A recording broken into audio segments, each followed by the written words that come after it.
बहुत समय पहले एक राजा होता है जिसकी एक बेटी होती है और उसको एक बीमारी होती है जिस कारण वह हर समय रोती रहती है। राजा इस बात से बहुत दुखी होता है। वह राज्य में यह ऐलान करवा देता है, जो भी मेरी बेटी की इस बीमारी का इलाज करेगा उसे इतना धन दिया जाएगा कि जीवन भर काम करने की जरूरत नहीं है। यह बात सुनकर राज्य के सभी वैद्य और हकीम रानी का इलाज करने के लिए महल में पहुंच जाते हैं, लेकिन कोई भी रानी का इलाज नहीं कर पाता है।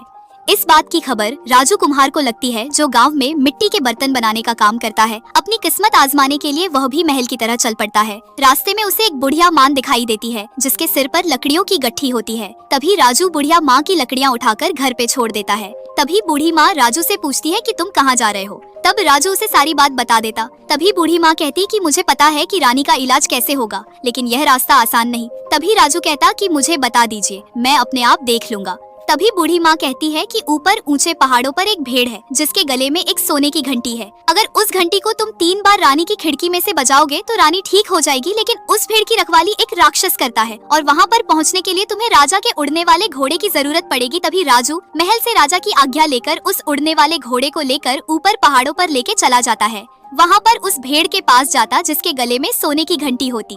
जब वह उसके गले से सोने की घंटी उतारने लगता है तभी वहाँ पर एक राक्षस आ जाता और वह राजू की अच्छे से पिटाई करता है और वह राजू को एक लकड़ी का बैरल बनाने के लिए कहता है।